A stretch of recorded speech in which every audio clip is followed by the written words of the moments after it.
আজ তোমায় নিয়ে শুরু হলো নতুন জীবন সবই।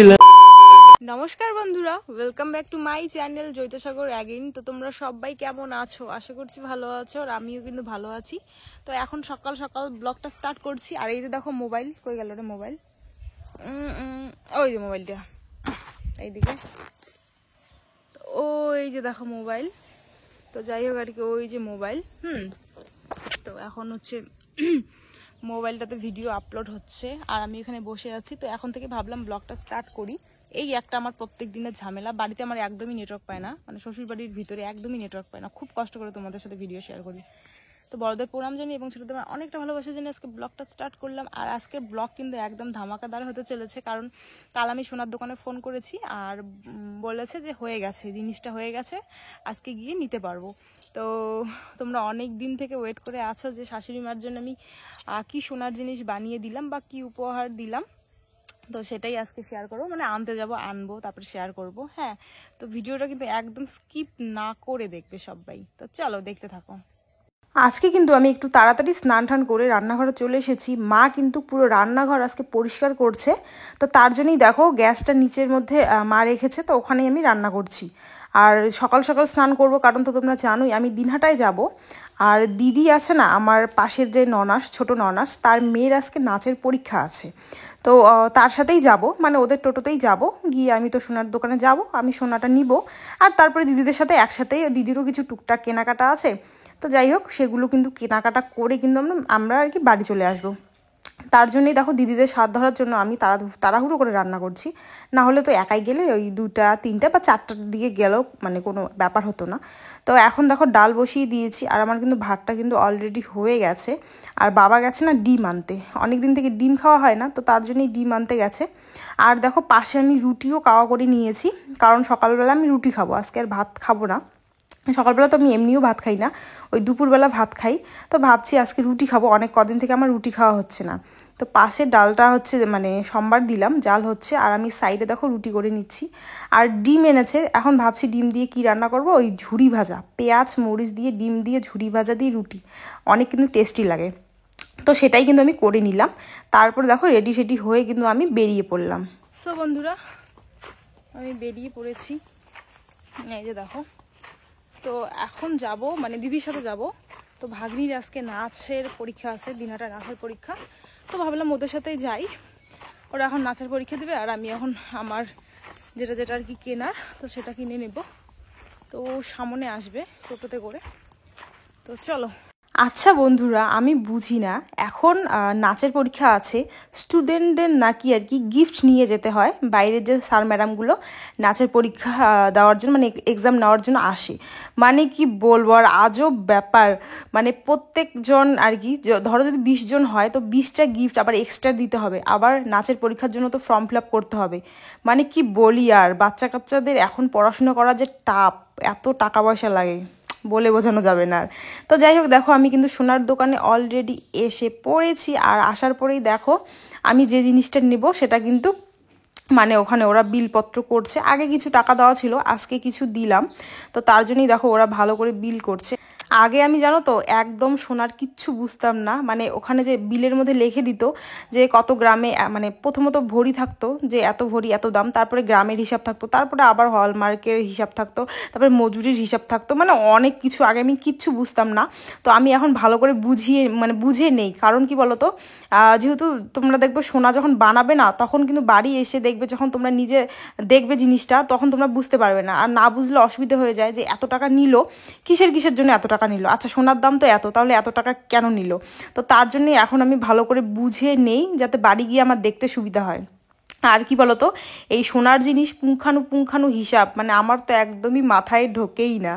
তো যাই হোক, একটা কি বোন বলবো না দিদি বলবো, ও ভিডিও করে দিচ্ছিল, মানে আমাদের সাথে এসেছিল ওই টোটোতে করে, তো তাকেই নিয়ে এসেছি এখানে। আর দিদি, মানে দিদিরা হচ্ছে ওখানেই আছে মাগোদের নাচের এক্সামে, মানে মাগোদের হচ্ছে ওর আর একটা বান্ধবীর মা আর ওই মেয়েটা এসেছিল, তা ওকে নিয়ে আমি এখানে এসেছি। তো দেখো আমার কিন্তু নেওয়াও কমপ্লিট হয়ে গেল। এখন আমি বেরিয়ে পড়লাম। আর আমাকে বলছে যে ধানতেরাস বলতে এই যে যে পুজো আছে, দুর্গা পুজোর পরে কালী পুজো, তো তখন আসতে বললো, তখন নাকি ভালো অফার আছে, অফার দিবে। তো ভাবছি আমারও আরেকটা জিনিস বানাতে হবে, তো তখন আসবো, তখন নিতে। আর বলছে অনেক তখন একদম বানানো পাওয়া যাবে খুব সুন্দর সুন্দর, তো তখন এলে আর কি পাবো। না ঠিক আছে।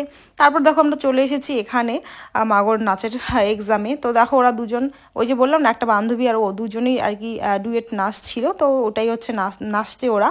আর দিদি ওই সাইডে দাঁড়িয়ে আছে। আর ওই যে বললাম না যে এখনকার দিনে স্যার ম্যাডামদেরও গিফট দিতে হয়, মানে এক্সামের জন্য তো ফর্ম ফিল আপ করতে হয়, আবার এখন গিফট দিতে হয়, মানে কি বলবো আর, অনেক অনেক ভেজাল। এখানে দেখো তারপরে ওদের ওই শাড়ি পরে নাচ কমপ্লিট হয়ে গেল। এখন ওরা কত্থক করবে, মানে কত্থকের ড্রেস পরে। তার জন্যই দেখো দিদি তাড়াহুড়ো করে সব কিছু মানে আগের জামা প্যান্টগুলো খুলে দিচ্ছে, এখন এগুলো পরাচ্ছে। আর কি বলবো, এখানে উপরে নাই একটা ফ্যান। এই যে বাচ্চাগুলোর যে ড্রেস চেঞ্জ করা হবে, এখানে কোনো রকম মানে জায়গা নেই যে বাচ্চাগুলো যে শাড়ি পরেছে, শাড়ি পরার পর যে এই ড্রেসটা খুলবে, পরবে কিভাবে এত লোকের মাঝখানে, মানে সেরকম কোনো ব্যবস্থাই নেই। আর এত গরমে তো উপরে ফ্যানও নেই। আর মাগোর আজকে কেন জানি প্রচণ্ড জ্বর এসেছে। তো আমি কিন্তু সোনা আনার ওইখান থেকে আমি একটা মানে 2টা জ্বরের ট্যাবলেটও এনেছি। আর হচ্ছে মানে ওকে খাওয়াই দেওয়া হয়েছে বলে একটু জ্বরটা হয়তো কমছে। আর এই যে দেখো এত গরম, ও তো ঘেমে ঘুমে একাকার, মানে পার্লার থেকে ওকে সাজিয়ে আনা হয়েছিল, তো সেই মেকআপ একদম অবস্থা শেষ। আমারও তো অবস্থা শেষ একদম। আর এই যে দেখো দেখা হলো হচ্ছে, তোমরা তো জানোই আমার হচ্ছে ভিডিও ক্যামেরা ম্যান, ও ম্যান। আর হচ্ছে ও হচ্ছে পার্লার, মানে আমাকে হচ্ছে প্রি ওয়েডিংয়ে সাজিয়েছে, আবার গায়ে হলুদে মেহেন্দিতেও সাজিয়েছিল। তো ওদের সাথে দেখা হলো, ওরাও এসছে পুজো শপিং করতে দিনহাটায়। তো দিনহাটায় এলে মোটামুটি অনেকজনের সাথেই দেখা হয়, তারপর ওদের সাথে গল্প গুজব হচ্ছিল। তো একে বলছিলাম যে আমার আর কি যদি বিবাহবার্ষিকী করি তাহলে তো ক্যামেরার মানে ভিডিওর দরকার আছে, ফটোর দরকার আছে, যদি করি তাহলে খবর করব, এইগুলো আর কি ওদের সাথে আমার কথা চলছিল। আর তোমাদের যদি কারো বিয়ে, তো সামনে অনেক বিয়ে শাদী আছে, যদি কারো দরকার হয় তাহলে ওদেরকে বুক করতে পারো, ক্যামেরাও পাবে, ভিডিও আর হচ্ছে মেকআপও পেয়ে যাবে। আর এখানে দেখো তারপরে চলে এসেছি ব্লাউজের দোকানে। দিদি হচ্ছে 2টা ব্লাউজ নিল, আর তোমাদের সঙ্গে শেয়ার করাই হলো না। তারপর দেখো এখানে কসমেটিকের দোকানে চলে এসেছি। আমার না কাজল শেষ হয়ে গেছে, কাজল আমি এত পরি যে মানে 1 মাসও যায় না আমার একটা করে কাজল। তো যাই হোক দেখো উপরে লাইনার দিয়ে এসেছি কাজল নেই বলে, তারপরে নিয়ে নিলাম। আর এখানে দেখো দিদি হচ্ছে নেল পালিশ নিবে, নেল পলিশ। তো দিদি নেল পালিশ নিবে, তার জন্যই দেখছে। আর দেখো দিদির নখগুলো কত সুন্দর, এত কাজ করে তাও কত সুন্দর যত্ন নেয়। আর আমার নখ তো একদমই নেই, ওই দাঁত দিয়ে মানে কামড়ায় কামড়ায় আমার নখের অবস্থা একদম শেষ। তো ভাবছি নেল এক্সটেনশন করব, কোনোদিনও করিনি জীবনে, তো একবার করার ইচ্ছে আছে। তারপরে দেখো এখানে চলে এসেছি চওড়াহাটে, দিদি এখন নিবে শাখা। তো এই সোনার শাখাগুলো দিদির খুবই নোংরা হয়ে গেছে, কারণ ওগুলো পরে সবসময় থাকে। তো তার জন্য এখানে দেখো একজোড়া শাখা নিয়ে নিল। শাখাগুলো সত্যি কথা বলতে খুব শাখা, মানে খুব সুন্দর, এই জিগজ্যাগ শাখা। দিদিকে বললাম যে দিদি এখন খুব ট্রেন্ডিংয়ে চলছে যে জিগজ্যাগ শাখা, কাদের কাদের আছে এই জিগজ্যাগ শাখা তোমরা অবশ্যই কমেন্ট করে জানাবে। হ্যাঁ, আর আমার 1 বছর যদি হতো তাহলে আমিও নিতাম ওই শাখাগুলো। আর আমার যেহেতু 1 বছর হয়নি, তো তার জন্য শাখা খোলাও যাবে না, তো তার জন্য নেওয়াও হলো না। আর বাড়িতেও কিন্তু আমার আশীর্বাদের আরেক জোড়া শাখা একদম নতুন, ওই শাখাগুলো এখনো পড়াই হয়নি, তো ওই শাখাগুলোও আছে। তো ভাবছি যে আমার বিবাহবার্ষিকীর পরে এই শাখাগুলো খুলে আমি ওই আশীর্বাদের যে শাখাগুলো ছিল ওই শাখাগুলো পরবো।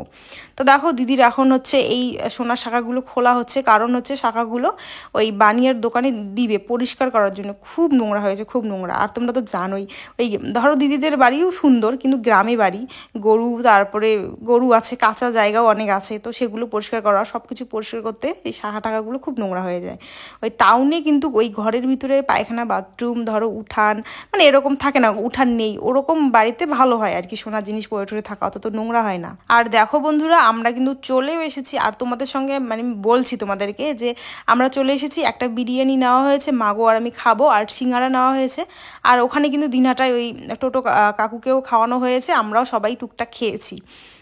তো এই যে বাড়ি চলে কিন্তু এলাম। আর বাড়ি চলে আসার পর এই যে এখন ব্যাগ খুলবো, মানে জিনিসটা বার করব, সোনার জিনিসটা মাকে যেটা উপহার দিব। আমার কিন্তু ফার্স্ট টাইম এবার হচ্ছে বিয়ের পরই আর কি সোনার জিনিস দেওয়া। আমি কিন্তু আর দেইনি সোনার জিনিস। তোমাদের দাদাভাই আগেরবার পুজো, তার আগেরবার পুজোয় সোনার মালা বানিয়ে দিয়েছে মাকে। আর মার কিন্তু তেমন একটা সোনার জিনিস নেই, সত্যি কথা বলতে নেই। তো আমি ভেবেছি যে আস্তে আস্তে করে মার যে কটা জিনিস আর কি প্রত্যেকজনের লাগে। তো সে কটা জিনিস কিন্তু আমি বানিয়ে দিব, মানে প্রত্যেকটা বিবাহিত মেয়েদের বউদের যেগুলো জিনিস লাগে আর কি, ভাবছি বানিয়ে দিব।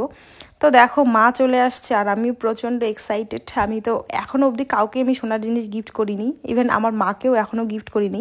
শাশুড়ি মাকে প্রথম আমার সোশ্যাল মিডিয়ার পয়সা দিয়ে, কারণ এখানে ফেসবুক ইউটিউবের অনেক মানে পয়সা আছে সব কিছুরই, তো একটা তো ইন্ডিকেট করে বলতে পারি না। তো যাই হোক, সেই সোশ্যাল মিডিয়ার পয়সা দিয়ে আমি মাকে সোনার কিছু উপহার দিচ্ছি। হ্যাঁ, আর দিদিদেরও দেখো মানে নিয়ে এসেছি, এখানে খাওয়া দাওয়া করে দিদি বাড়ি যাবে।